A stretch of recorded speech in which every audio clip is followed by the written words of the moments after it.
to leave like in.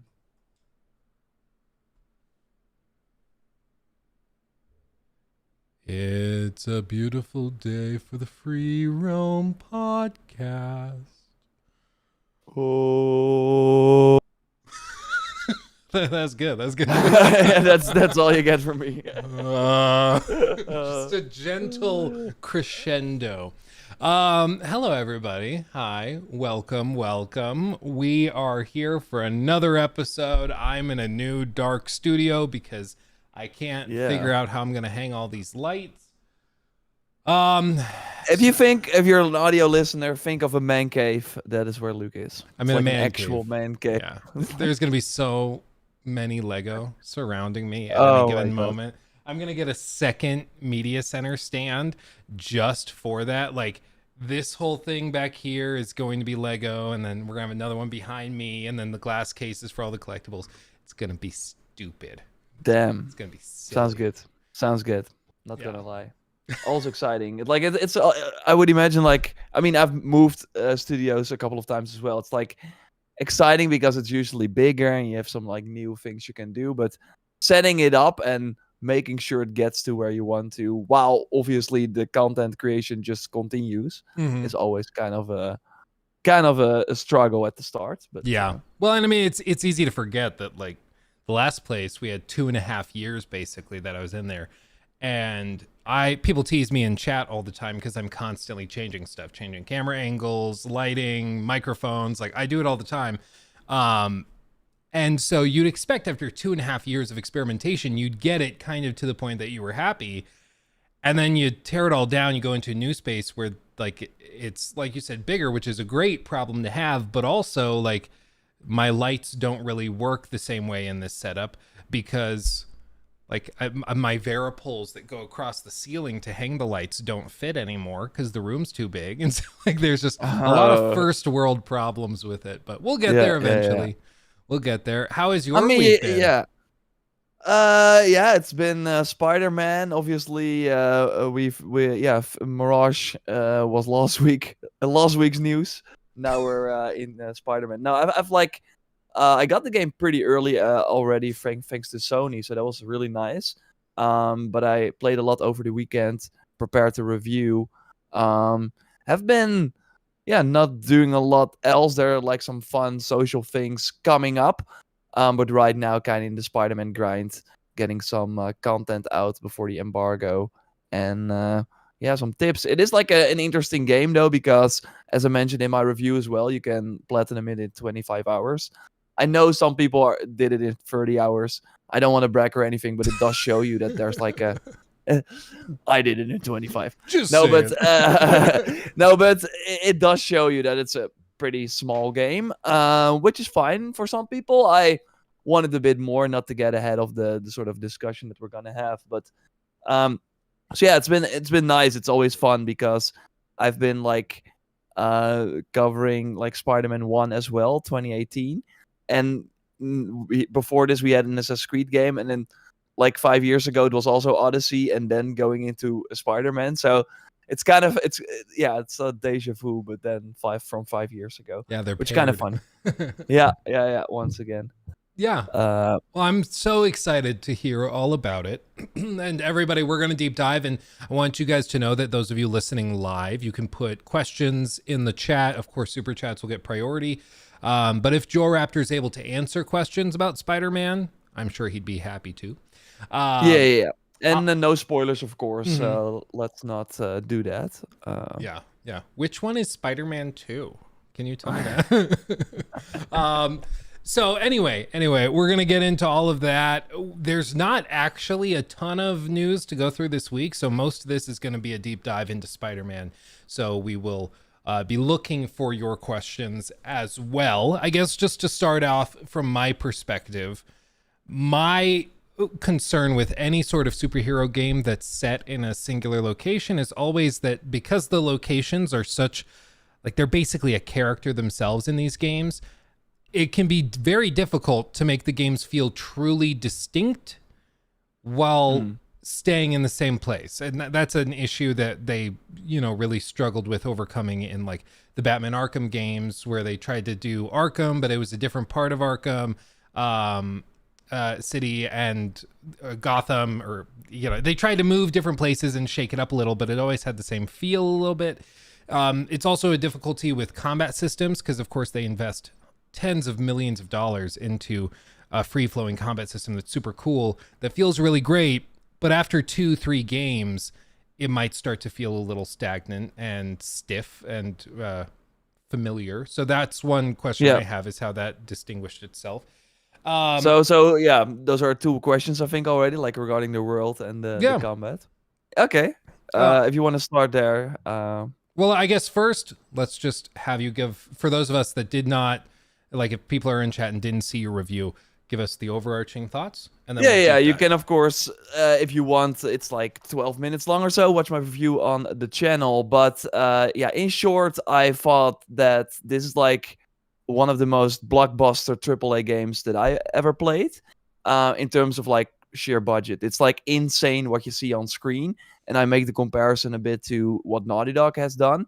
And I think this game, in terms of like set pieces, explosions, cars, like there's so much happening, and you're constantly like, wow, I'm actually playing this. It really feels like when you buy a new console, obviously you want like the faster load times, so stuff is nice, but you also want that extra graphical fidelity and just everything going on. And this game delivers, like from moment one, that there's just it's like a movie that you're playing. It's really, really good, and it does not slow down.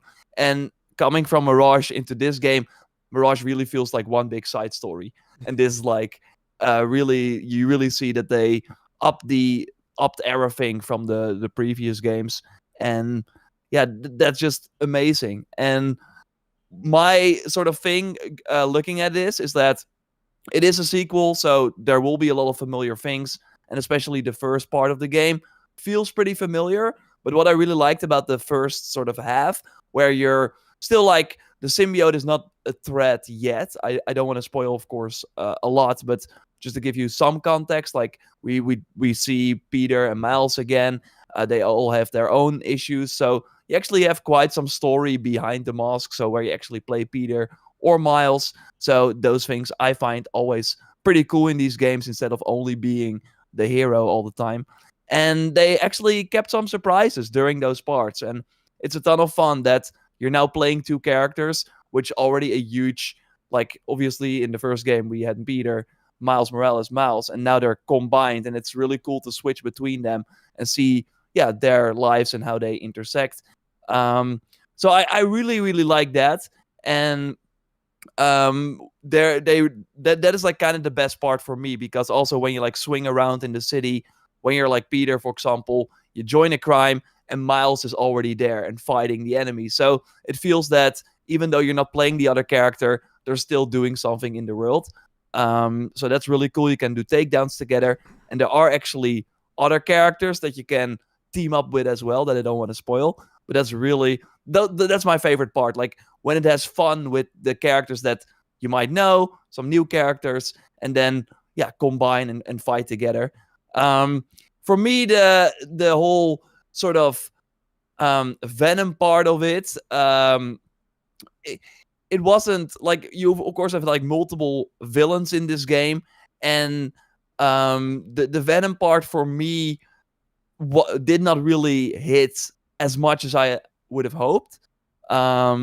So I leave this game kind of wanting more, and not being happy with some of the choices and the direction that the story went in, which is kind of a shame, because I did like that more in the first game, where they actually had some cool things that I did not really see coming.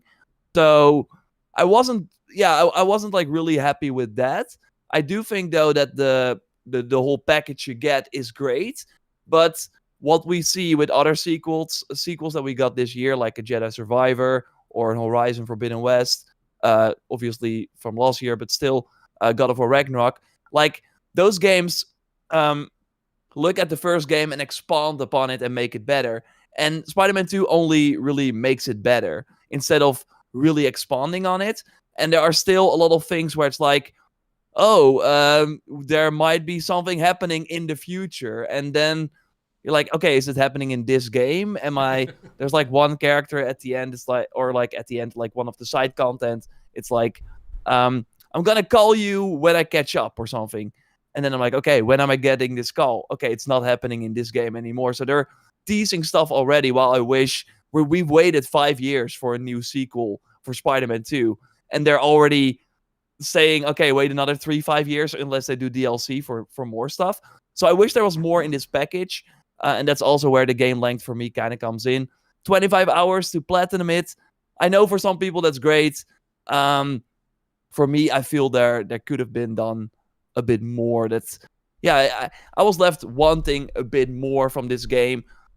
For example, God of War Ragnarok really feels that they did everything with the Norse setting before, whatever is gonna happen next. In this game, it really feels like, it's the middle game of the trilogy in a way. Yeah. So I was hoping for more regarding to that, but it's like a very easy recommendation. I think everyone who loved the previous 2 titles will like this a lot as well. Anyone who has a PS5 looking for like a game to show off the power of the console, it has like amazing fast travel. You've likely already seen that, where you just pick a spot on the map, boom, you're there. It's like kind of insane, and it really helps with the sort of like collectathon at the end. So where you're like looking for the final collectibles, oh, it's over there, boom, you're next to it. It's kind of crazy, and the DualSense stuff is great. Fidelity modes, performance modes, the game looks great. So it's everything you expect, but I was left wanting a bit more. So if I would rate it, I would give it an 8 out of 10. Okay, so like really safe, basically. Didn't really it's try to kind of shake that safe. block. Yeah. Okay, I mean, I have a couple questions just for point of clarification. You said 25 hours to platinum. How long is it to get through the main story if you're just like 15. chugging through that? 15? 15. Yeah. Okay.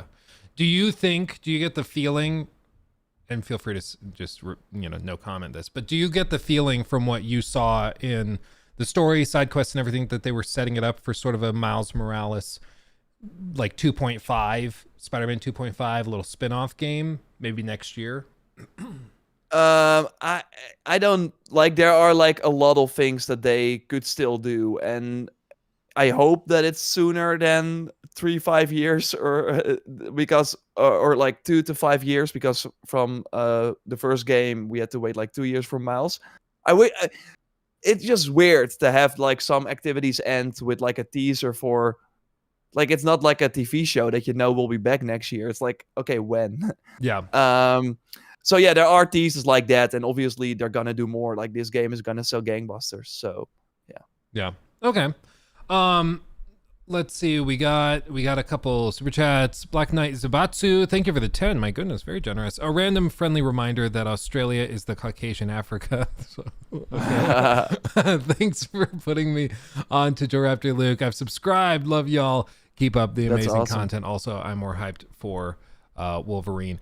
Oh yeah. Yeah. Get it. I mean, is that the next thing after? I mean, I think they probably get that Probably. out before Spider-Man and before a spinoff. Yeah. I mean, they've been working on, like, that's the team that has done Miles Morales, like, mostly. A lot of people from Spider-Man 2 will now help them. So I think it's probably 2025, though. I think next year would be a little too ambitious. But yeah, that's probably the next game.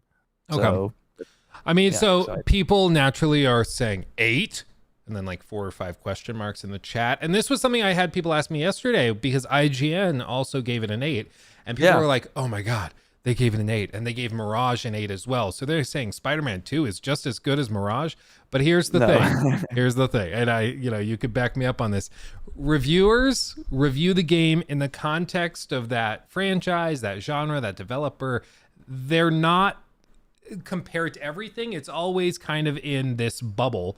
So when you review Elden Ring and you give that a 10, it's a 10 for people that play games like Elden Ring, for people that play games from Software and those types of games. They're not saying that if you really love Kirby's Great Adventure or whatever the game is called, that you're going to love Elden Ring because it got a 10. They're not supposed to be directly comparable. And there are different people reviewing these games. What they do now, for example, at IGN is like show, okay, this person also reviewed these games and gave it a this and this. So that kind of helps. And they're also doing a 10-point scale, so it's either an 8 or a 7. So, Yeah. and for Mirage, it might have been a 7.5, but that person cannot give a 7.5. So, yeah, he felt more strongly about an 8. And I'm like, I think that some people will love this way more than I did, and I'm super happy for those people. And I still loved it a lot. But it's like a series that I think it's super cool what Insomniac did with the first game, with the super high expectation and then nailing it and really setting up their own universe. But at the end of this game, I was less interested in their version of this universe than going in, and I did not expect that. Also, I think Into the Spider-Verse and Across the Spider-Verse, they've really shown what you can also do with the Spider-Man brand, and I think that is like, first I thought it was kind of close, but now that has really like gone to another level. Okay. In terms of like they're really going crazy with stuff. Yeah, it's proto Sony fanboys melding over the score in the same way Xbox fanboys melded over the Starfield score. I mean, maybe they're similar where it's just the expectations are stupid high. I said I think last week I expected Spider-Man probably to land in like the high 80s, low 90s, because that's where every single Insomniac game tends to land, which is very good. That is not bad. You know, an 8 out of 10 or a 9 out of 10 is not a 6 or a 5. Like, that's very good. And sure enough, like the Metacritic score right now, I think is still around 91. It's 90 now, yeah. They dropped to 90. So I hope they stay at 90 because it is Insomniac's best game. Like, I'm a huge fan of the studio, and just what they've done here from a technical perspective and just the gameplay improvements that you, of course, asked about earlier. We will talk about that in a second. But it's really, the achievement is incredible. I just don't like some of the gameplay changes and decisions. Yeah. But that might be subjective, and maybe if you're playing, you like that more. Well, and I would bet good money it drops down into the 80s, just because that's what happened with Starfield once. Because right now, a very select few people have reviewed the game and given it a numbered score. And inevitably what happens when the game releases and all these other sites that weren't given codes by Sony, maybe it's because they were a smaller outlet, maybe it's because they didn't treat Sony great in the past, and so they burn that bridge. Who knows what it is? But when they get their hands on it and review it, almost every single time, the review aggregate score tends to drop. The only cases where it might not is like, I think Baldur's Gate 3 actually went up. But that's because that game is like a once every 20 years kind of game. But anyway, with all this, I mean, you went through a lot, and I think for me, hearing 15 hours for the story for a game that's taken 4 or 5 years and is $70 is a little underwhelming. But if it is crazy high production value, crazy blockbuster levels, then you could, I think, certainly excuse that. My question though, go ahead. Now I wanted to quickly have because I see Jamie ask it a lot, like, can you share how to get colors for suits? It's like very easy to say. If you unlock a suit, you can immediately spend resources to get the color. I saw like this question a couple of times. Oh, sweet. So sorry. Yeah, no, you're fine. So I mean, one of the biggest frustrations I and many other people had with the first game and Miles Morales 2 is the open world being set in the Big Apple. It's a beautiful place, tons of potential. And it was one of the most boring, mundane, copy and pasted collectathon garbage open worlds I had seen in a bit. It gave Ubisoft a real run for their money. And it was just like, go here, collect this backpack. Go here, scan this landmark. Like that was all it was after you finish the main story. And I actually had a buddy, because I was at my college house at the time, and he decided to platinum it.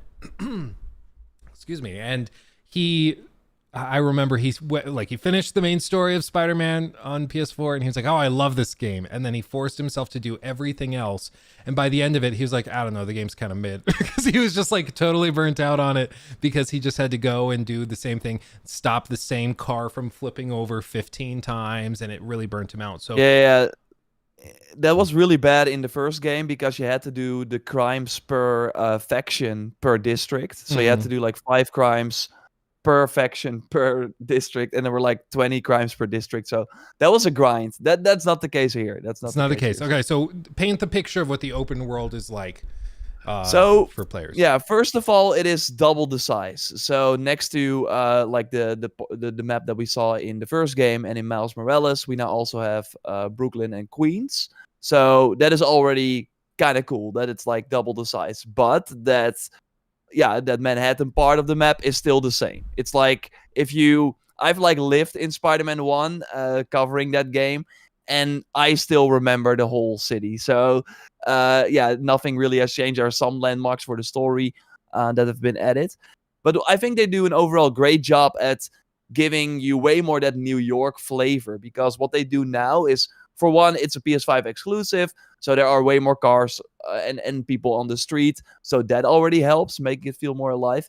But there are also these photo ops that were, of course, also in the previous games, but now you actually have to take pictures of like very New York things. So people are standing in line for this hot dog stand or whatever that's like probably has some like historical meaning or whatever, and you take a picture of that, or you see like people throwing the frisbee from rooftop to rooftop. You see like a rooftop tennis court. You see people play chess in the park, and you take pictures of that. Then you have someone call in. They give some extra context, and it's like awesome. I learned, like, I haven't not been in New York. I was supposed to go this year, but that sadly did not happen. But it felt I was more connected to it, which is kind of nice.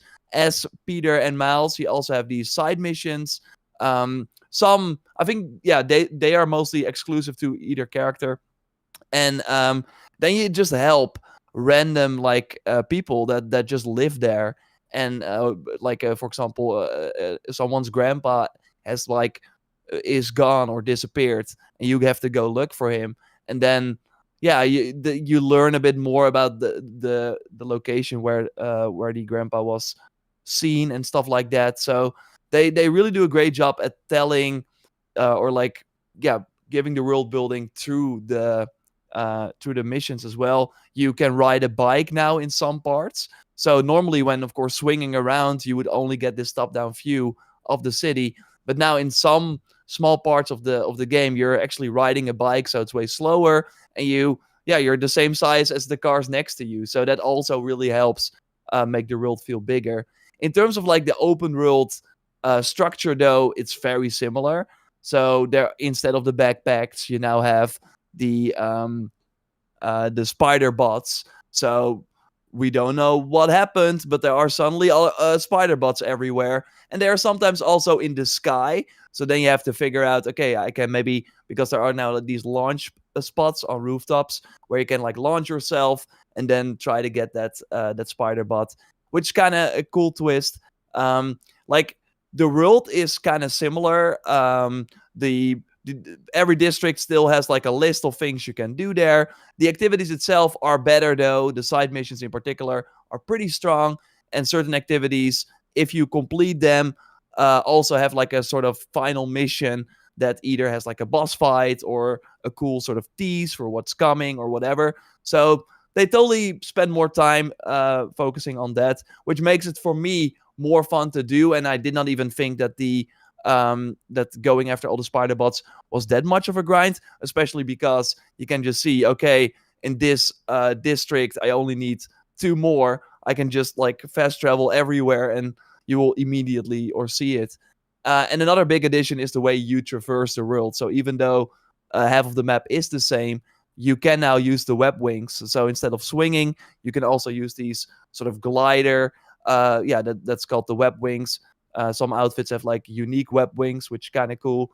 And then you get this really cool top-down view of the map where you can, spot everything, and that just adds just another dynamic to swinging, which was already really good. But now I don't think you can go back to the older games because you will miss it. And it's of course also really smart because you will now have to cross the water to get to the other side of the city. And they made these wind tunnels, and with the glide or with like your web wings, you can like very easily cross the water, which also kind of cool. So the speed is like insane. Again, only PS5, so they can like do crazy stuff with that.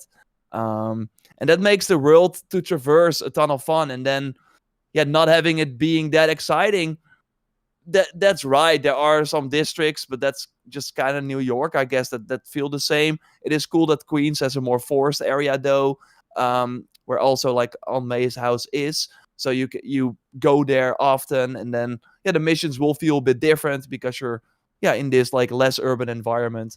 So that's kind of cool. I like the open world. I thought the activities were actually pretty great, and yeah, the side content, if you don't play it, you will actually miss some pretty cool things. So I would Yeah. totally say do it. I mean, maybe that's the next question is it felt like in the first game the difference between main story stuff and secondary objectives and tasks was pretty stark. I mean, it was clear production value went into main story stuff, and then maybe another team that had to just quickly throw stuff together did the side content. What's the side quests? What do they look like compared to the main story? And is it still like main story side content, or is there like main story side content collectibles, blah blah blah? How does that break down? So you obviously, yeah, you just focus on the main story, and then you will have this cliche where it's like, oh, I can like kill some time because I have to wait for this person to call. So then you can do a crime because the crimes are still there, but they are not linked to the district progression anymore. And it also means that if you completed a district, or I got now 100% in the game, crimes will still show up. So that's kind of cool. The crimes are really just an optional combat encounter if you want to, and it also gives you some resources. So yeah, you go through the main story. You can just follow that. If you do one crime for 2 minutes, the person will immediately call, so you can very easily focus on the main story. But as you go through the main story, you will be introduced to new side activities, so you have to do them once, and then the sort of icons show up on the map, so they can choose to follow them or ignore them or do them after the main story. And yeah, that kind of works pretty well in my opinion. And um, overall, it's like interesting that you can also like in the main story, the game decides if you play Peter or Miles, but in the open world, you can via your app switch between them at any time.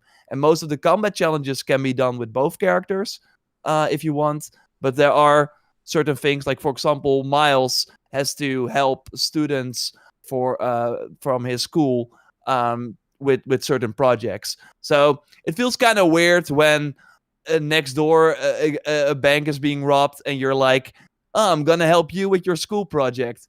That is what it is, though.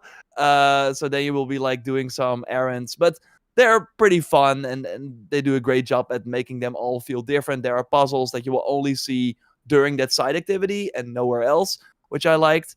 And especially Peter's side mission with like the flame icon is like almost on par with some of the main story content, like cutscenes, boss fights, very very cool story moments. So you totally do that at least if you're looking for a multiple or like looking for cool stuff. And apart from that, the side content either combat focus, so you have your bases again, but they're slightly different now, a bit more strategic. Then you also have the yeah, I don't want to spoil them, but there's still like some sort of arena type activity where you have to like beat enemies with like certain like goals. So do not take damage, for example. Stuff like that is still there. There are the experiments from Peter. Of course, he yeah still doing nerdy stuff. So sometimes he has to do weird experiments. It's kind of weird though because they say, "Hey Peter, go fix this," and then they put that spot on a rooftop where Peter could not come, only Spider-Man. Yet, so that's kind of interesting. But apart from that, there are yeah, all the side activities are pretty varied, and I think they were a ton of fun. They're totally not on the same level as the main story, but that is because the main story is just really on another level in terms of production value. But I would say that they do some really fun, unique things in the side content that they don't do in the main story because, yeah, it is like sort of a small thing that would not make sense in the main story, but that are still very surprising and actually fun to do. So I was Yeah. happy with it. I mean, so I've heard you and a lot of other reviewers hint that so there's a lot of things we haven't seen yet, and there's a lot of other characters they bring. On a percentage level, how much of the game do you think that's been shown publicly in trailers and stuff, like how much of the game does that make up? Is there like a full, because like no spoilers for God of War Ragnarok, but there are whole chunks of that game that That was nobody crazy. had any idea existed in a good way. So Yeah, what is that yeah. like here? I of course said that a bit, that there have been some people online that I've been seeing, and I'm like, don't do this, because I went in not knowing a lot. Dennis from my team did finish it already, and he was kind of like talking about it, so I did have some expectation of what I could expect. But there are some people like kind of hyping it up as like the biggest reveals you'll ever see. Don't expect that going in, and then you will be surprised. But I thought like for the first Spider-Man, they showed way too much, because I think for the final trailer they showed like the full Sinister Six and stuff. Mhm. So that was kind of like, what the heck are you even doing? In this game, the first part is pretty under wraps. If you haven't like watched a lot of reviews and stuff, I did not show any of that. But then later on, you kind of get in this territory where it's like, okay, so yeah, I've seen this. Yeah, and I think like talking about this is kind of hard, because because I don't want to give anything away, but I do Right. think that it's better to go in not expecting that you're gonna like see some of the craziest stuff ever. Because that's a better place to be in than going in with like this much expectation, because then maybe I was that person, and then you're like, but why are they teasing it, and why am I not playing that right now while I've waited 5 years for this sequel? Right. Okay. No, I think that's fair, because there's a thing that happens when people are told like, okay, this movie has a huge plot twist, be ready for it. So then you watch the whole movie waiting for the plot twist, and it kind of ruins it a little bit. It never works. Yeah. It never works. Yeah. So I think that's totally fair. I mean, for people going into this, let's get a little taste of probably some videos you're working on. What are some little things you wish you had known going in, or ways that you played the game or approached it? Is there something people should be aware of? Don't focus on this, maybe double down on that. What are your thoughts?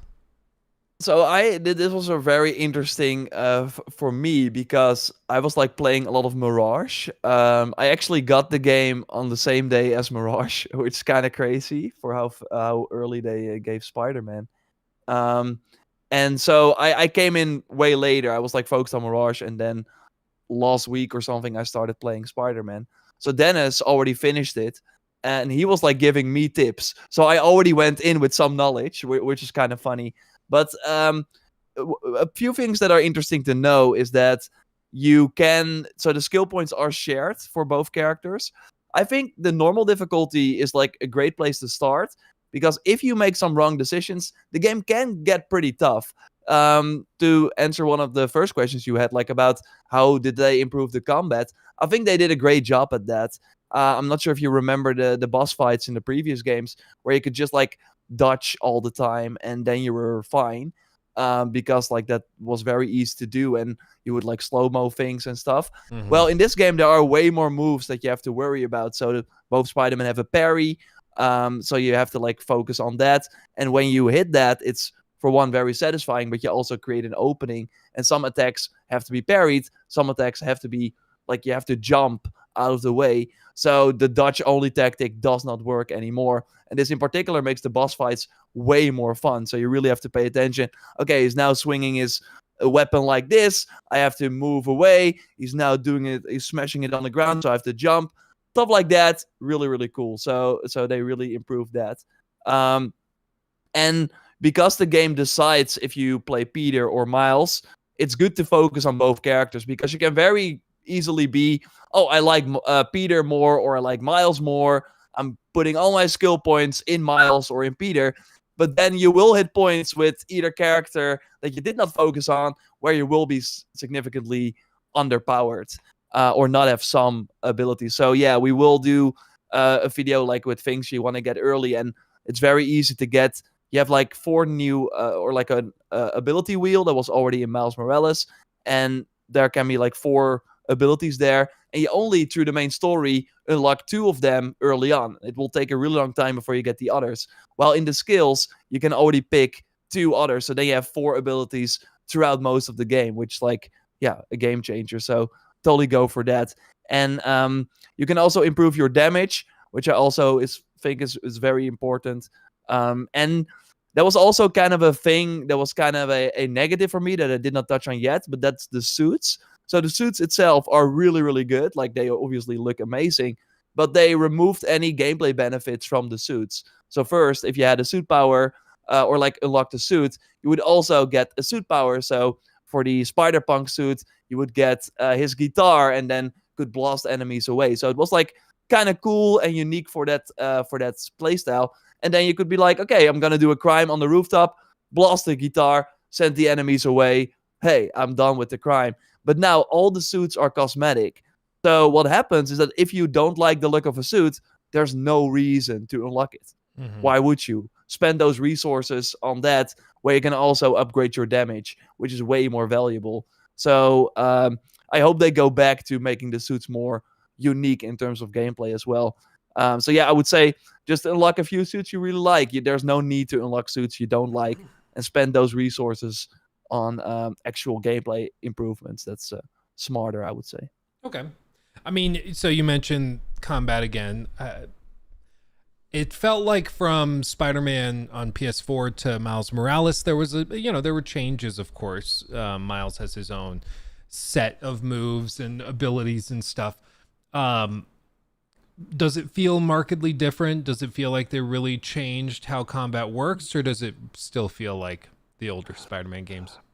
It's like a combination. So it still feels like the older Spider-Man games. When you look at it, you're like, okay, what did they change? But actually playing it and actually fighting some of the enemies will make you realize that you just have to focus on some different things.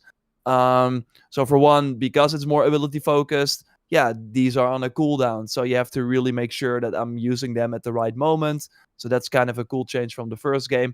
Again, Miles already had it. And there are less gadgets, 4 now in total. So yeah, that's way less than in the first game. But they are pretty impactful. You can upgrade them. I think especially the actually having to look at the enemy's moves instead of only dodging really changes a lot. Where you really have to make sure that that you don't like overlook an enemy that is like charging an ability in the background, because you might get hit by that. And there are some cool new enemies like the robot dogs. They can like send out shockwaves, and then you cannot use your abilities until you kill that robot dog. So there are cool little things like that. I really like the gameplay. There's also stealth improvements.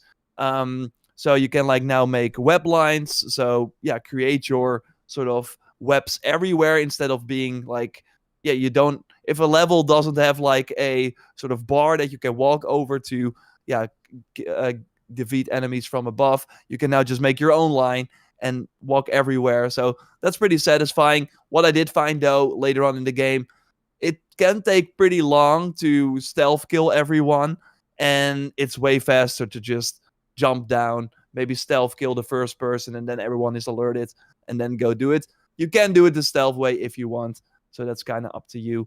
But in terms of if the characters are kind of different, I wish there was more to it. So both characters can use the same gadgets, but the abilities are very similar. So every triangle move is a gap closer. Every circle move is an AoE attack. So for Miles, it's like a shock blast. And for Peter, he has his symbiote powers, so he blasts everyone away. So there's like not a lot of difference there. So that makes like playing both characters still feel kind of samey, because apart from that the abilities look kind of different, and they still have some different uses, some skills are different, they're still kind of the same. And I overall thought that, and I think maybe you, when like looking at this game, was similar. Like they could have done like a lot of cool stuff if you can switch between different characters in the open world. But what happened is that all the sort of gameplay things, the combat things, you can do them with either character, but a lot of the missions are still exclusive to Peter or Miles. Even if you're helping this random person on the street, no, you have to be Miles for this. And that's kind of weird. It would have been cooler if you could play both characters and then have different dialogue with that person, right? For like replayability. So there is like a lot of cool things they could have done, and they're not hitting that for me personally. Yeah, really. But it is cool in a game like this where the combat can feel samey because you're fighting a lot of enemies, that you're switching between characters. Because while you can see a lot of similarities, they overall still feel kind of different, and their takedowns and overall swinging style is, of course, different as well, and their sort of voice lines that they shout out during combat. So that still makes it kind of fun. Okay. Quick question from Steva in the chat. Do you need to unlock all of the suits to plat the game? I think so, but what happens is that if you're like close to the platinum, you will have enough resources to unlock everything anyway. So Okay. it's not like a grind or anything. Okay. And I mean, I think maybe to wrap this up, if you had to give the one thing you found most surprising or impressive, just like your favorite thing about Spider-Man 2, and then also the thing that was most disappointing and the thing that's your least favorite part of Spider-Man 2 that you think needs to be changed for a sequel, what would those be? So my favorite thing would be the and my surprising thing would be it's kind of a Sony exclusive thing. They're really following kind of the same blueprint for all these games, from God of War to Ragnarok. We first, of course, could only like walk around with Atreus, and in Ragnarok they went crazy with a lot of companions. It's not on that level in Spider-Man 2, but yeah, you are fighting with different people, and the sort of dialogue and the takedowns in particular, I was like shouting out loud, and I rarely do that with a game. I was like, awesome, this is such a cool animation, and they have fun with it. They kind of like are snarky against each other, and it's just a really cool dynamic. I really really love that, and it makes the missions, even though you're but kind of doing the same, still different. And you really see that they made every character that you're fighting with a whole kit for them. Like, I'm of course always kind of like conspiracy theory. Are they gonna do a co-op game? Because we have Miles, we have Peter, there are more characters. It would make sense. And looking at how each character, like, because that was of course with the Avengers game, every character had to have some sort of traversal mechanic. In this game, these characters kind of do. So I'm curious where they go from there. We know Insomniac is working on the multiplayer game. I mean, for God of War, it was kind of similar. They also made like very cool moves for each character. So curious what they will do with that. So that was kind of my surprising thing, and that I loved the most. And my least favorite thing was the story overall, where I really liked how Insomniac was doing their own thing with the Spider-Man license, and that made it always like, yeah, we're gonna do the Insomniac flavor or whatever. And in this game, it felt like they were just doing it too safe. That there was not enough of that. Like, why would I care about these characters instead of all the other Spider-Man characters that we already have? And then, yeah, watching like Across the Spider-Verse a few months ago, that really made me feel things that I just did not feel here. So that's kind of my disappointing, because I do think they had it. They did have it. They did have this special sauce, and now they're kind of, yeah, they did not fully utilize that in this game for me. Okay. I mean, I think that's fair. I mean, it's common. I'm sure the pressure they've received is just insane. Yeah. And so playing it safe, I can't really blame them. Yeah, maybe that's for this. Yeah, maybe that's the right call for this, because it's like Venom in general is like such a thing that people hold to a high regard, and I don't know. Well, and I mean, it's also the other thing with this is if they play it safe, it's still going to sell. And even if it ends up like at an 89 on Metacritic or something, it will still sell gangbusters. You know, people are people are not in the store or browsing the PlayStation store and being like, oh, I want to play Spider-Man 2, but it's an 89 on Metacritic. Never mind. If it was a 90, I would have, but you know, nobody's doing that. I Uh, heard stories about the Activision Spider-Man games, like that would launch like with every movie and every year or something, and they would still sell gangbusters. Like people just want to play Spider-Man, yeah, and it's so great that we finally have really good Spider-Man games. yeah. Um, I have another question, and I mean, it's just been bugging me. I look at like the companion fighting stuff in Spider-Man 2. I look at the graphical fidelity, all this stuff. What it does is it gets me excited for Spider-Man 2. But what it also does is it bums me the hell out that we never got another Rocksteady Batman game, because Batman Arkham Knight, still to this day, 8 years later, I think goes head to head. Mechanistically, graphically, it's pretty impressive even compared to these modern games. we got Gotham Knights though, so Oh, that's a good point. Yeah, I should stop complaining. and next year we can unlock the Battle Pass in Suicide Squad. So Oh my god, get hyped. that's February, right? Yeah. I think. Yeah. Buckle up, Yeah, I mean, everybody. yeah. Buckle Jamie's up. asking, "How's the photo mode in the game?" It's better. It was already great. It's better. So Oh yeah, how yeah, does this make you feel about the upcoming Wolverine? Does this make you more or less excited? Because I know after Starfield, I did a big survey it poll.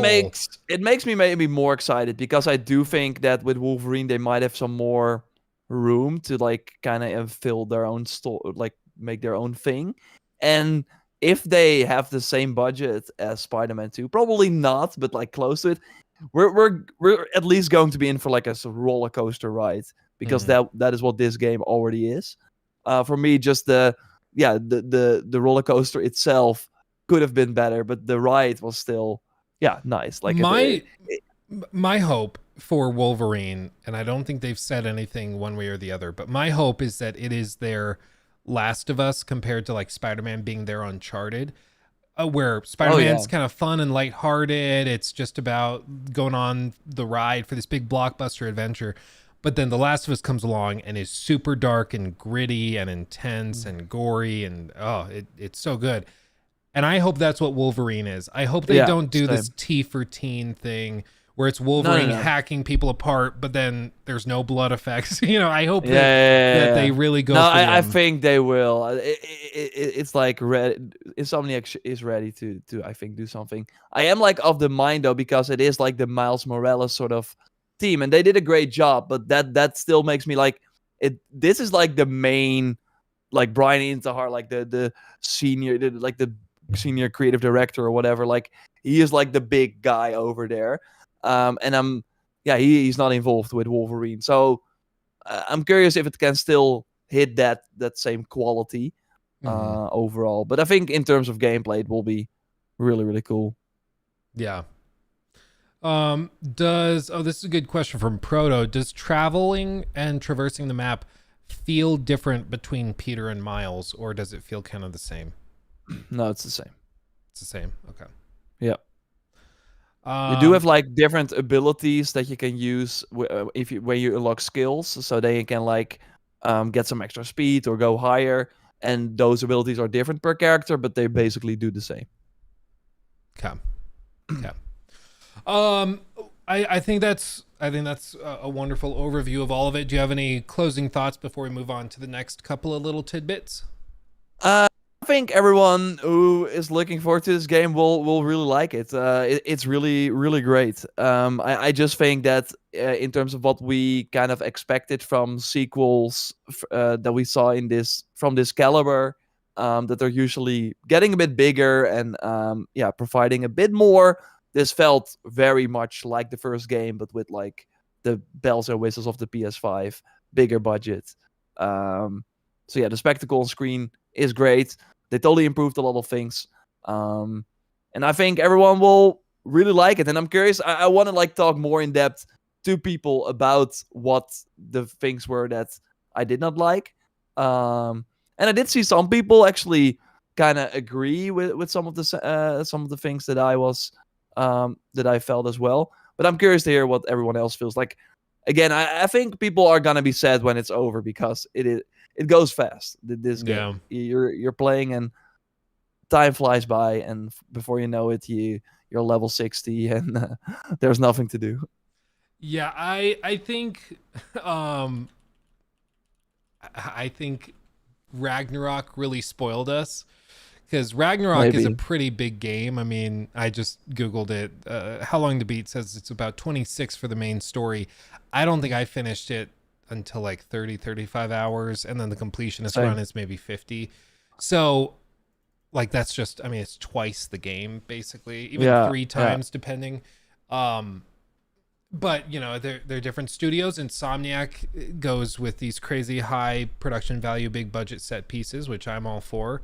So I do think, going to be kind of a case by case thing, where for some people it will feel like, yeah, that was short, but it was such a huge, crazy adventure. I'm happy for it. And other people are going to be like, nope, it's just not acceptable. It's too little for the price. But that's Especially why, if they're gonna do the DLC thing. If like in a few months they announce like for $30 DLC and and those were the things they teased in this game, I'm kind of like, yeah, okay. yeah. It's always a little bit underwhelming, because it's like you're reusing the map, and like, yeah, you added some new stuff and it's a little different. You added snow, that's great. And it's a new story, but it always just is a little underwhelming to hear that kind of thing. It's also Yeah, a I'm little. curious what. Yeah. No, Uh, sorry. I was Yeah, just gonna no, you're say, right. what's also a little underwhelming, depending on your point of Whoa. view, are some of Yeah. these sales numbers that have come out. What's going on with these sales numbers I, as we shift gears? I think it's like on one end you're like, okay, it's pretty cool that Starfield is the #1 best-selling game in the US in September. So we got the full list here. Mortal Kombat 1 is #2, and EA Sports FC #3, Madden #4, Payday 3 #5, NBA 6, which kind of low actually, but it doesn't include digital. So yeah, that kind of makes sense. The Crew is #7. Armored Core 8, Hogwarts Legacy 10, and Call of Duty Modern Warfare 2 number Hogwarts Legacy 9, Call of Duty Modern Warfare 2 #10. But like what you said, like kind of underwhelming. Okay, Starfield is #1 of the month. That's pretty crazy. But if you look at the full year, Starfield is only #7 with a full month on the market because it launched, of course, very early in September. So they counted a lot of sales here. But it's below Star Wars Jedi Survivor, Call of Duty Modern Warfare 2, Diablo 4. And I think with the anticipation that this game had, and with like the sales for Fallout 4 and stuff, I thought it would have been a bit higher. But of course, with Game Pass, it's kind of hard to say. But yeah, what's your take on it? It is interesting. We'll see kind of what the trailing holiday sales are like. I think, and this is purely anecdotal, there's no data to back this up, but it seems to me that most of the full $70 sales will come within the first few weeks of launch, because that's the people that really want to play the game on Steam. They want to jump on it. Nowadays, if somebody hasn't played Starfield yet and they want to try it and jump on it, I think they're just using Game Pass. So I don't foresee that boosting. It's like, I don't see Starfield raising or going up in the ranks anytime soon. I just don't personally expect to see that. Other like high performers, Jedi Survivor, that's of course been out for a while, and I do think that saw a pretty big resurgence later in the year once they patched it. I'm sure that got a lot more sales later.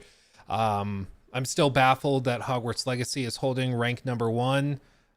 It's crazy how big that game is. And that's in the US, because it's even bigger, I think, in Europe. Yeah. Like Harry Potter in general. When we went to Universal Studios Orlando just a week and a half, 2 weeks ago, I was shocked at how many Brits were there. It was actually kind of stunning. Like, you're just walking around the park and there's people with British accents everywhere. And I was like, I guess it does make sense if you want to go. Like, they have some, of course, Harry Potter stuff, like the studio whatever tour in the UK. Maybe it's in Wales. I don't remember where it is, but they have some stuff there. But if you want to come to like a theme park that's Harry Potter themed, you got to come to Florida. And so they just fly down and go on vacation there and go to Disney World or whatever else. But it's super cool to see. But as for Starfield, I mean, this doesn't shock me. It's still really, really impressive to me that it's at #1, beating out all these sports games when it launched on Game Pass day one. That's just really impressive to me. It shows how big the game was, but I don't expect it to have like long lasting sales. I think most of the people that wanted to get it already have it, and anybody who's trying it new are probably going to be doing it through Game Pass. That's my expectation. Yeah, I think you're probably right, because why would you go out and buy the full version? Yeah, where you can get that $15 subscription. Yeah. I think it's like, it's just so hard also because gaming is so big that even if you, because for example Diablo 4 had a new season, and if you would ask me who's playing that, I would say nobody. I'm not hearing anything about it. But then you look at like YouTubers who are covering it, they're getting like hundreds of thousands of views. Like there are so many communities now living that we just, that's very hard to keep track of if you're not like fully in it. So maybe Starfield still has, like, I haven't been to the Reddit like in a long time, but the really big community that is like modding and stuff like that.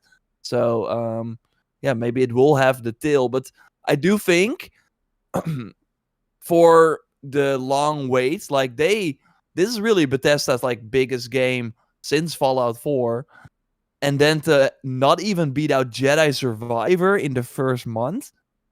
I don't know, man. Jedi Survivor was big, but yeah, Yeah, I think it's interesting. It And is Modern tricky Warfare because it 2? doesn't feel like it was as big as Starfield, at least in terms of hype. I mean, hype for Starfield was stupid. It was ridiculous. And to see them, it also had a really problematic launch. It, no doubt suffered in terms of sales because of that. But then again, it's Star Wars. Star Wars is ridiculous. There's, like we were saying earlier, there's people that were buying all of those Activision Spider-Man games for years and years. There's people that buy every single Star Wars game, no matter what. And it's not on PlayStation, which, like, even though Starfield, of course, made sure that the Xbox sold more, PlayStation was still the best-selling console in September, even though Starfield launched. So, yeah, that's, of course, also a big thing they're missing versus the other games that that are above it. So that's, of course, Fallout did have that. Yeah. Yeah, no, I agree. Where's Baldur's Gate 3? Well, Baldur's Gate 3, hold on, I'm trying to get back to the tab. Where'd I put it? Did I close it? Did I really close it? Yeah, Baldur's Gate 3 is not listed here. My understanding is it's not had a physical release. Has it? No. It doesn't matter. I don't think the developer, Larian, shares the sales data. So that's why it's not there. Oh, well, there you go. I saw Matt, who like does these numbers, publicly say, "I wish they would share it," because I mean we know it has sold like 5 million and it's still like very high on Steam. It would have been high on this list, but we just don't have the data, so that's why it's not here. Yeah. What does surprise me though is like the Crew Motorfest. I'm surprised that that's ranked decent. For September, like there's a handful of games where I'm like, oh yeah, I guess people would jump into that. Like I've tried it; it's not bad, but and Payday 3 was also on Game Pass, so that's still pretty big to have it at 5. But I think the takeaway is gaming is huge, and even games that we might be like, no, it's small potatoes. Yeah, they can still sell millions of copies. Some other shoutouts like freaking Rainbow Six Siege at number 16, Sea of Thieves at number 19, like Gran Turismo 7. That was probably because of the movie, but that did not see like that big of a sales boost. Resident Evil 4 at 12, still doing great. It's kind of interesting, and I'm curious what the tail will be on Starfield. Over time. For sure. I mean, speaking of tales, there are tales of every big event. There's trailing performance, things that happen, things that change. And one of the things that happen that's big, that has a tail, no doubt, is the completion of the Activision Blizzard King merger.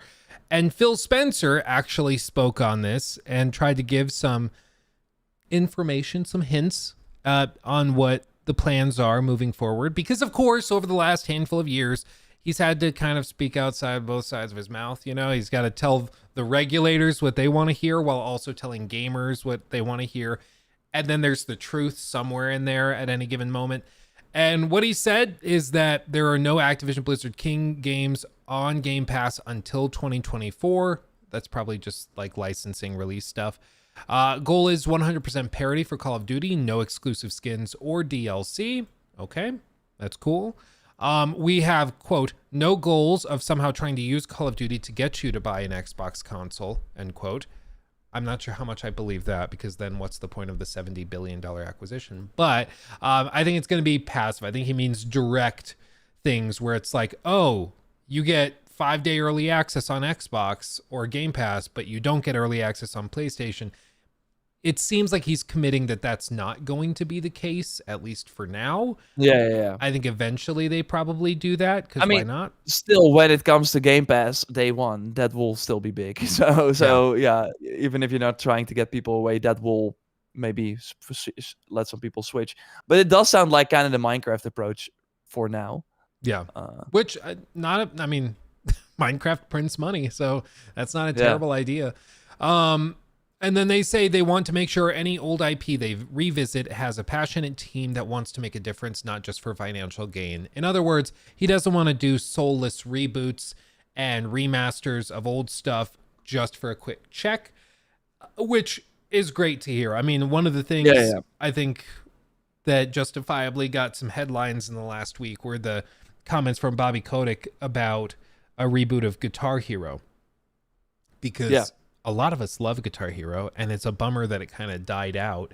But it seems like they might actually be trying to reboot that, bring it back. And with Microsoft money on the back end, paying for licensing of music and stuff, could actually see a resurgence, which would be super cool. Because there's nothing like those parties, man.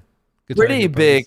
I think it would be like pretty big on TikTok, because even Guitar Hero Live there was no TikTok yet. I think actually having someone like do like blindfolded extreme insert song X could be pretty cool. Like a TikTok sort of hype. There's still a huge community of those like pro players that go crazy and do the triple speed whatever.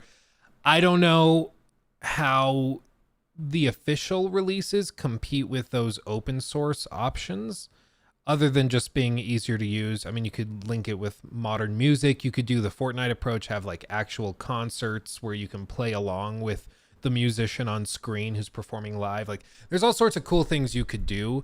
But, we'll just have to wait and see. Because we're gonna. They own them now. It's over. So yeah, it's crazy. So I listened to that podcast where Phil said these things, and basically what he was saying is that right now, like, this seems like Bethesda was really a catch-up move, where it was like, okay, we're not on the same level as our competitors. Let's buy Bethesda, immediately drop all those games on Game Pass, and all these games, apart from Deathloop and Ghostwire Tokyo, that's still at the PlayStation deal. The rest is gonna be exclusive, and now we're kind of on the same level in terms of exclusives. This is completely different. This is really like the long game.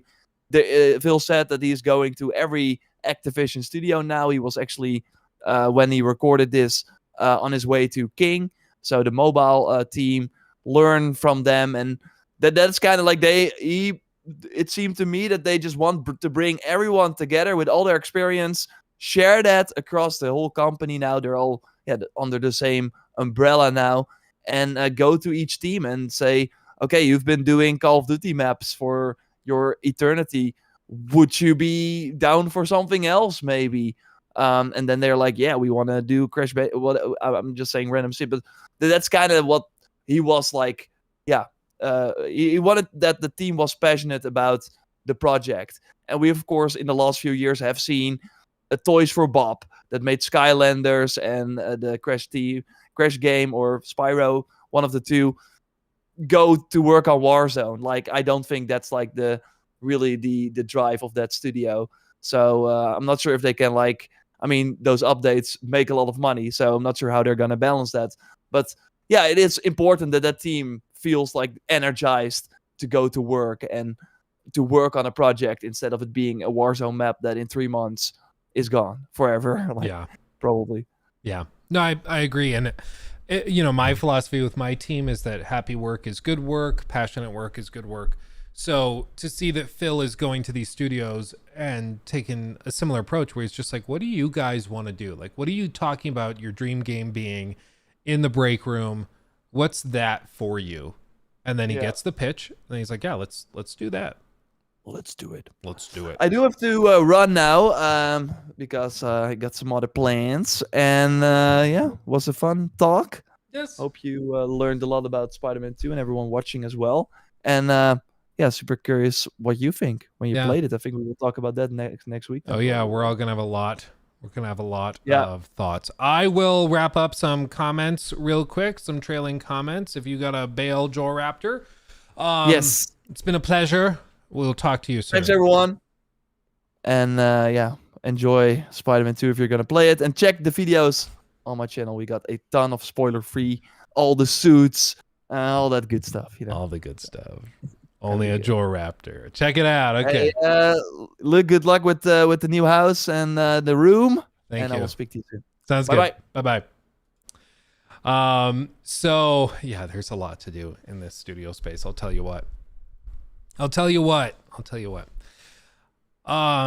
Is there a Crimson Desert trailer reaction yet from Luke? Yes, we did actually do that. The game looks very, very good, but that's why I think a lot of us are patiently and skeptically waiting for more because it looks too good to be true. And typically in games, when things look too good to be true, they probably are.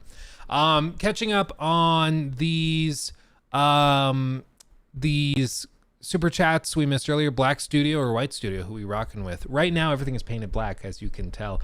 But it's because we don't have any lights. Like, this is where all the Lego sets are going to go back here. We're going to have all the statues in there. Probably another thing for Lego sets and everything there. And collectibles and stuff. And then I just have to figure out how the hell I'm going to light everything. Because right now, I have no idea. No idea what I'm doing. Liza P, fans in chat, right here, buddy. I love me some Liza P. Crimson Desert would be mid. I think we're all cautiously optimistic, but yeah, I mean, the developer is known for, what is it, Black Desert, and that game has been just riddled with microtransactions and broken with its monetization, so I think people are skeptical. Maybe they just have piles of like Scrooge McDuck money and they're able to make this amazing single player game with that money, or they're just going to do the same thing again. You know, time will tell. Dimluke, get a black body suit, you would be able to just disappear into that wall. I mean, yeah, it's pretty dark. Like, I can go back here and just slowly emerge. It's a good problem to have. The space is a lot bigger, but yeah, it's going to be hard to light the damn thing. Let's see. Taylor coming in with the truth bomb. Guys, I can almost guarantee that no one is making purchasing decisions based on random people in chat. It's okay to have a wide range of opinions, LOL. They're just opinions. Yeah. It's fun to debate stuff. I get that, but it is funny when people like really debate it. Like they try to argue over it. It's funny to me. Let's see other ones that we got. Rango, gonna talk about the Pete Hines Activision deal. Thank you for the 2, by the way. Pete Hines is retiring. For those of you not familiar with him, you've certainly seen him at all these Bethesda events. He's been very public facing. He's usually the guy that would introduce Todd Howard at E3. He's retiring from Xbox and from ZeniMax, blah, blah, blah. He started within, I believe, BGS, climbed the ranks, and eventually became a head honcho at Bethesda Softworks, like their head of marketing. And you know, he seems like a sweet guy. He seems very passionate. It didn't seem like he was that big of a fan of being acquired by Xbox. I don't think he liked the big corporate nature of it. But, you know, he stuck it out for a while, got Starfield out the door, and I'm sure that was his thing. Maybe, I mean, and this is the thing. If you are working at a company, a game dev company, and you're like 2016, you decide, you know what? I'm starting to get burnt out. I want to go with my family and do stuff. I want to retire. But you want to see this next project through, you might be waiting 5 years to retire. And it seems like that's what he did, is that he just grinded it out. And the other thing is a lot of these executives typically are paid with stock options and shares of the company. And it's very likely that Pete got a pretty good payout on the Activision acquisition and made some money, and so he can retire and just relax now. And I don't blame him. I don't blame him. It's got to be exhausting in that role. Are you going to play the new season of Diablo 4? Maybe. I got to get through a couple more runs of Baldur's Gate 3 first, so we'll see. Are you going to stream setting up the room? Probably. Basically, I have to get the lights sorted first because everything is hooked into one big system, so I can activate the whole studio with just an Alexa command. If I say it out loud, she'll wake up and talk to me. But because of that, while I'm setting up the lights, they're constantly turning on and off. Cameras are shutting on and off, so it's better if I get the lights set, and then I can stream setting up like all of the collectibles and stuff like that, which would be fun. Big display case for the models and stuff. Yeah, I think we're gonna have to get one. I don't know where we'll put it, but yeah, for like the Warhammer stuff. There's another wall over here off camera. I might get one to go on that wall that has like the Warhammer minis and stuff. I'm not sure. You guys will probably bash me. Uh-oh, Jeff, buckle up. But Starfield honestly just seems like a huge lie. I was so pumped for that game, but when I seen the gameplay, I felt very underwhelmed. It's almost like hype makes you stupid, which is why we sell a t-shirt at lukestevenstv.com. No, I think a lot of people were disappointed with Starfield. A lot of people have also played the game and found it to be way better than they expected. But this is always just the case with big games. When you expect a lot, it's very difficult for the game to live up to those expectations. But if you go into it expecting the bare minimum, you can be pleasantly surprised. I was pleasantly surprised with Starfield. I was expecting it to be much worse than it was. I still don't think it's amazing. I still think it's probably like an 8 out of 10. But, it's a pretty good Bethesda game, which for some people isn't saying a lot, but for others, that's a great thing to hear. Let's see. Let's take a vote. End of stream, new house tour. My wife would kill me. Well, the other thing is that we're still actively moving in, so there's just crap everywhere. Boxes and piles of stuff as we try to get things sorted. It's tough. Would you collab with Ranton? I think he's the one I reached out to around Armored Core 6. His schedule kept falling through.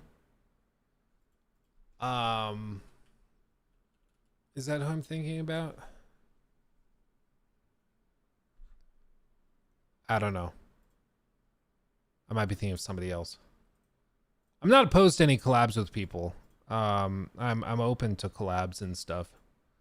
I've noticed though, people tend to get a little iffy and scared of doing collabs. It's weird. A lot of like streamers collab all the time. They love it. YouTubers get really weird about it. It's odd, but they do. Rango, thank you for the 2 again. AC being $50 for 20-ish hours. Spider-Man 70 for 15. Well, and I think there's also just there's a difference between the really high production value stuff and a lower budget indie game. Like, I mean, what's a good example of like a cheap indie game you can burn hours into? I don't even know. Like just like a typical mobile game. You might spend 20 hours sitting on a toilet at work playing this random like Angry Birds game that you haven't spent any money on, but is that game just as good as this other game you spent 20 hours in? No. Like, is that comparable to The Last of Us? No, I don't think so. It's just different levels of quality. And my stance is typically if the quality level is super high, I'm okay with paying more per hour for that experience. But if the quality level is low and the hour count is low, then we have a problem. It's why like The Order 1886 got a lot of flack, because the quality level was pretty low in terms of gameplay, but the graphics and set pieces were all super, super high. But the overall quality was lower than it should have been for a full-priced game that was like 5 hours long. And, if they had priced it at $30 or $40, we wouldn't have had a problem. But that's just where differential can come in. So with this, Mirage, if anybody said Mirage is not worth getting because it's only 20 hours, that is stupid. And I think we could say that confidently, in the same way that I think if anybody says you shouldn't buy Spider-Man 2 because it's only 15 hours. Yeah. And if that's not a good enough payout for you, I don't blame you. If you want to just say no thanks, no worries. I won't give you any flack, but I think it's ridiculous to say that the game is bad because it's shorter, because there's so many other questions. Like, okay, but are the 15 hours good? Are they amazing? What's the production like? All of that matters, I think. All of that matters. Unscripted. Unscripted's in here. Guys, that video we watched the other day, yesterday, I don't remember. Whenever it was, Unscripted did that. That's amazing. That was crazy good. If you ever want to do something unscripted, reach out. We'll collab on something. I don't even know what, but that was amazing. That was hilarious. To be honest, when Mirage gets New Game Plus, that's one hell of a reason to get it for 50.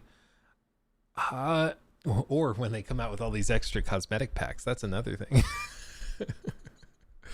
Mike, thank you for the 5. Hey, Luke, what's your top 5 video games of all time? Also, what happened to your Assassin's Creed chair? I must have missed it. The Assassin's Creed chair is upstairs in the guest room, and Nikki is using it to play games at her computer, specifically Baldur's Gate 3. So Nikki's using that chair. As for top 5 games of all time, I mean, it's really hard to narrow it down. I mean, for me, it's probably like Baldur's Gate 3, The Witcher 3, lots of threes. Assassin's Creed 2, I think, is up there. Probably The Last of Us. Red Dead Redemption 2, I think. But there's so many other games I would toss in there. But like those are definitely in the top like 7 or 8. And I'm not sure which order those would go into, but somewhere in there. Congrats on 40K. Yeah, well, thank you guys for 40K. I don't really know how that happened. I was away on vacation. We were moving and everything. And then I just logged in yesterday to tell you guys that we finally got internet connections set up in this house, and I was like, yeah, I can stream now, and I saw we were at 40K, which was crazy. It was crazy. So thank you. Let's see, are you gonna get the 19 inches of Venom? It's too late. I think it's sold out everywhere. Plus I have too many damn collectibles at this point, dude. I have too many damn collectibles. Let's see. Where else are we? It's the anniversary of Arkham City's release. Now I really want to replay the game. Oh, really? Oh, really? So. Here, Unscripted, you can reach out to my manager's email. This is the email address that sponsors reach out to. But if you just say who you are in that, I can pull the email and I can direct message you. But just send an email to this address and we can chat. Dude, I love Arkham City so much. It's not even fair. Good luck, Jacob, on cutting this up, by the way. Ending the episode at some point. Let me do I'll do the end of the podcast episode little thing here, and you can cut out the random blabbering about chat and stuff and just stick this on to the end of the podcast or whatever. Okay, but that's gonna do it. Thank you all for watching and listening to the Free Roam podcast. We'll be back next week. Much love. We'll see you then. Hugs and kisses. Bye-bye. Does that work? That work? Okay. That's how the magic is made. That's how we do it, okay? We're playing Red Dead 2 right now. Dude, I'm jealous. I'm jealous. Oh, do you guys want to see Phil Spencer again? Hold on. Hold on. Here's Phil Spencer. Let me go back here. Oh, I have to have the volume up. Phil Spencer. No. Yeah! That was legitness. Yeah. Every time I see it, dude. Every freaking time I see it. It looks just like him. I just can't. That was legitness. Also, this camera's really dark for some reason. I'll figure that out later. Is this game out yet? Skull Island Rise of Kong.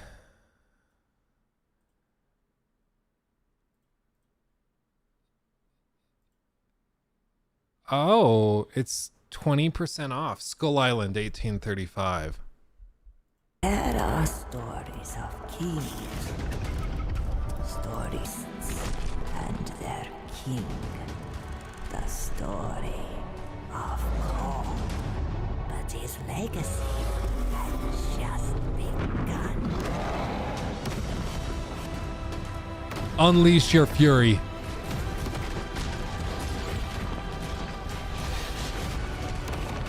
Conquer Skull Island.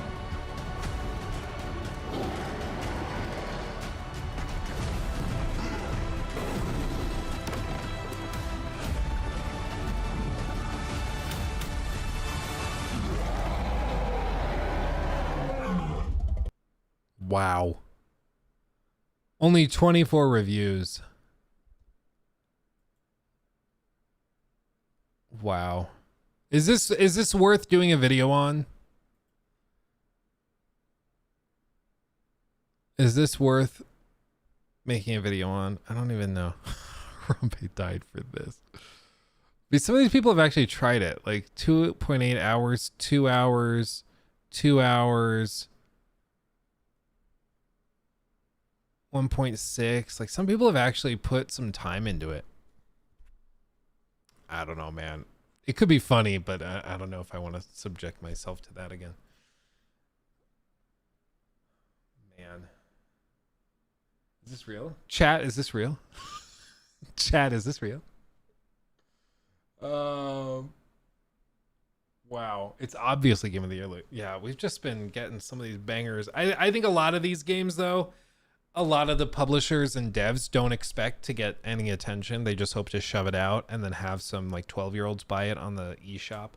And then when people buy it, they're like, oh. And then when people talk about it on streams and in YouTube videos, like, oh, shoot. We didn't expect that. But it happens. And it's actually probably good for them. Like that Last of Us game, the straight up ripoff on the eShop, that thing... I'm pretty sure it sold way better after all of those videos came out calling it a scam and calling it ridiculous and it should be unlisted. I think it sold way better after that than it had before. I mean, I'm sure they got thousands and thousands of copies sold just from curious people that wanted to check it out. You know, I'm sure. For the content, Luke, for the content. It's one of those videos that might do really well because it's just so ridiculous, and it might also do horribly and be a total disaster, and I unlist it after like an hour and a half. You just never know. But maybe we check it out.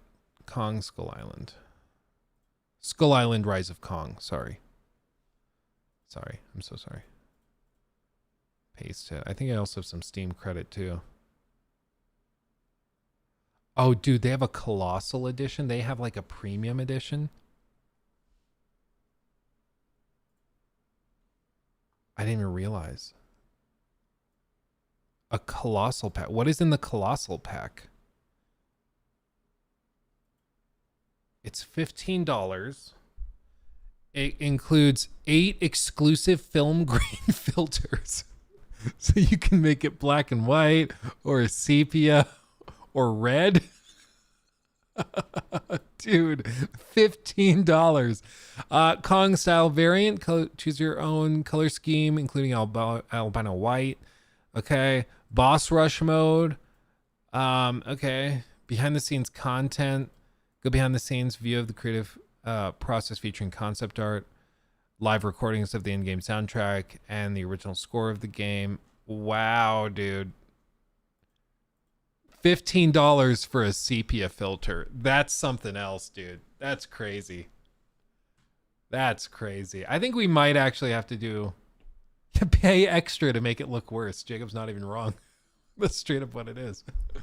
Maybe we do that. What I'm gonna do, guys, is I've got to fix like this camera. I don't know why it's so dark, so I've got to fix that.